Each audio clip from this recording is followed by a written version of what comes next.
I live in the city now, but I grew up in a small village as a child. There is a mountain behind the village, and people claim that it is cursed. You can't go there, my parents and grandparents always told me that, and of course, I'm not going there. If you climb that mountain, it looks like something bad is going to happen. For example, you will get lost. It is a famous ghost spot in Japan, especially in our village, and no one dares to go there. But there is one person who did. A so-called traveler. I thought the rumors about the mountain were only known in our village. We don't have a souvenir shop, and to be honest, everyone is wondering why anyone would want to travel to our village. They even suspected how the traveler got to the mountain. But this traveler managed to get on it and back down without anything bad happening. He said that there was an abandoned temple on top of the mountain, along with a lot of other things that made me think he actually went there. One day at school, one of my friends started talking about the temple on the mountain. He was suspicious and wondered why the mountain with the shrine on it could be cursed. Hearing him say it out loud, I wondered the same thing. That's weird. We decided to go inspect the mountain together. I didn't think that I would be frightened at that time, because the proof was that there were travelers who got on alone and returned safely. The story of this curse must be nothing more than superstition. So, that day after school, we decided to go to the mountains. I brought bug spray, a flashlight, and some snacks. My friend came to my house first, and then we set off together. Of course, we didn't say anything to our parents. In the end, we made it up the mountain without anything strange happening.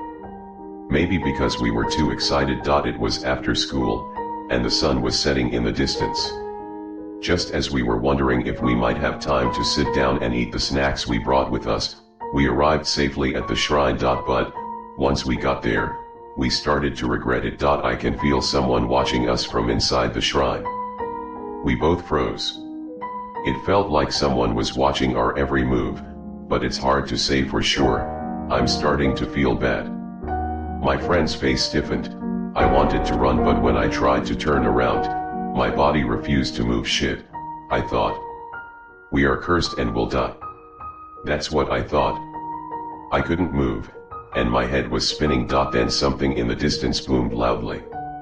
It was like the sound of a hammer hitting the ground. The paralysis that gripped us broke, and we both turned and ran as fast as we could from the shrine. We tripped over many trees as we ran, but we didn't fall. If that happened, we were afraid that our lives would end. Then I realized something. The sky, which had until then been dimly bright, was now shrouded in darkness. As my fear grew, I noticed something strange. Something is chasing us from behind. No, not chasing. It catches up with us. The grass behind us rustled, and it was clear that a figure was approaching. Once he catches us, we will die. I know it. I immediately looked back. It was a disgusting, mysterious black monkey. Her eyes turned red. Die. I thought, and somehow we made it off the mountain. The black monkey stopped chasing us. I sighed, and on shaky legs we headed back home. That night, everyone in the house was, for some reason, gloomy.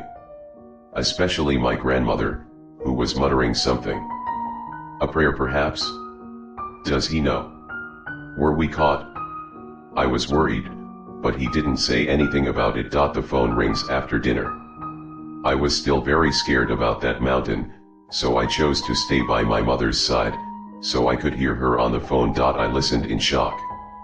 It was my friend's mother, the friend I climbed the mountain with. He wasn't home yet, and he wanted to know if he was at our house. It just doesn't make any sense. I held his hand as we ran down the mountain, and now he doesn't know where he is. It can only mean one thing. The mountains have taken him away. Right from my side. I can't say anything. My mom asked if I knew anything, and I said no. What a lie. He hung up. Apparently my friend's mother was crying uncontrollably, and guilt began to cover me like a dark cloud. When I returned to the living room, my grandmother glared at me. Then he opened his mouth and said, "Are you going to the mountains?" For some reason, I nodded. That's the only thing I feel I can do. Then she jumped at me with a speed I never expected from an old lady. Why did you go up there? That's damned. You have been possessed. It will come for you soon. It's coming for me, did he mean the monkey? I'm going crazy with fear. Your friend also left, right? It was he who was taken, not you. I passed out. When I heard that it was my friend who replaced me, everything in front of me darkened. Back to the present, I'm grateful nothing bad has happened to me since then. All I can do is apologize to him. That damned mountain thing. It has something to do with our village.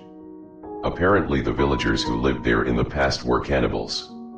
It's almost superstitious now, but the truth is it's the villagers who are cursed, not the mountain. Meaning I am also included. The blood of those cannibals still flows freely throughout our village, which is hated by the holy temple on the mountain. I asked my grandmother what that meant, and she said the shrine's protective mechanism was too strong. Even though it looks abandoned and empty, the energy is still great. Meaning, if cursed people like us go there, something bad will happen to us. That's why nothing happened to that traveler, but my friend fell victim in my stead. Disaster befell him. So in the end, it wasn't the mountain that was cursed in the first place, and the monkey was probably the mountain spirit. I have no desire to go home for New Year's or Aban. I thought, if I go back there again, I'll be the next to die.